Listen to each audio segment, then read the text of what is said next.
Hi guys, today we'll be discussing about radioactive disintegration law. We'll be discussing about other parameters associated with it in the coming videos. As already mentioned in the radioactive decay processes of alpha decay, beta decay and gamma decay, radioactivity is a spontaneous process in which the radioactive sample undergoes radioactive decay. All of these decay processes happen for different reasons and they emit different particles, but all of these have something in common. So what is common for all of these decay processes? The mathematical expression that tells us how the number of particles would change over time is common for all of these decay processes. This is what is given by the radioactive disintegration law or the radioactive decay law. If you have a radioactive atom in a container, you can never predict what would happen to the atom in an hour, in a year or in a particular time frame. The atom could undergo radioactive decay in a period of time, but you are unable to calculate what this time is.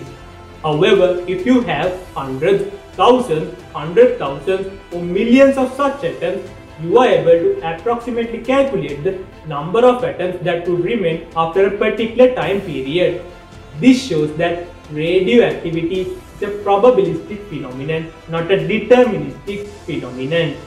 Which means you can't make an accurate prediction for one atom, but you can make a good estimation for about a larger collection of atoms. In experimental observations, it shows that the rate at which the decay of any kind of a substance takes place, that means the number of particles that decay over a particular period of time, is directly proportional to the number of particles present in that moment of time. What it means is that the decay rate, which is basically given by dN over dt, which is proportional to n, where n is the number of particles present in that moment of time. This quantity dN over dt is also known as decay rate, activity, or we can define it as the number of radioactive samples that disintegrate in a given period of time. So the decay rate is proportional to the number of particles present in that moment of time.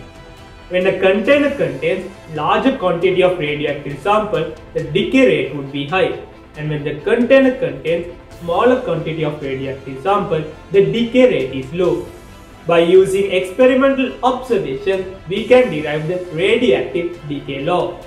From the decay rate is proportional to the number of particles present in that moment of time, which is given by dN over dt is proportional to n, we can state that dN over dt is equal to minus lambda times n, where lambda is nothing but a proportionality constant. It is also known as the decay constant or the disintegration constant. The negative sign is introduced because the number of particles is decreasing with time.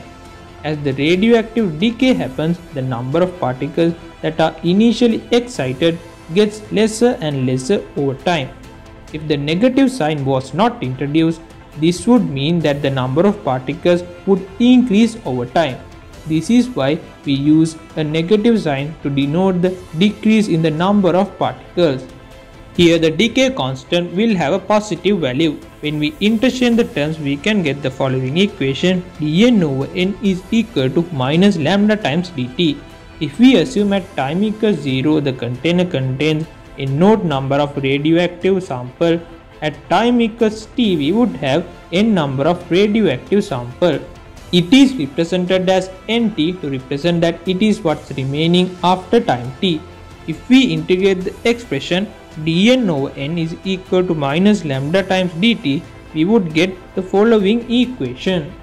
If we look at the limits of the integration, we can observe that at time equals 0, we would have a known number of radioactive material of the sample, and at time equals t, we would have n number of radioactive sample in the container. And when we integrate it, we can rewrite the equation as follows. The equation is ln n over n naught is equal to minus lambda times t. We can simplify it down as n over n naught is equal to e to the power minus lambda t. We can further simplify it down as nt is equal to n naught e to the power minus lambda t. So guys, this is the radioactive decay law that any kind of radioactive decay sample follows. By this expression, it is clearly visible that radioactive decay happens in such a manner that it shows exponential decay. The exponential decay will be directly depending on the decay constant lambda and the time simple t. The decay constant is a constant that does not depend upon the pressure, the temperature, or even the density of the material. To get a better understanding about the decay law, let us look at the following curve.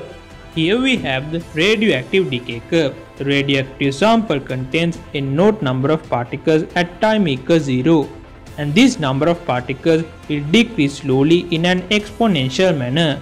The expression shows that the decay constant plays a key role on how fast the decay would occur. When the decay constant is really large, the decay rate would be really high. We would observe a steeper curve, and when the decay constant is really small, the decay rate would be really slow. Decay constant is not the only parameter that shows the characteristics of the radioactive species present. There are other parameters as well. Let us discuss about the other parameters in the coming videos. Hope you guys enjoyed today's video. Have a nice day.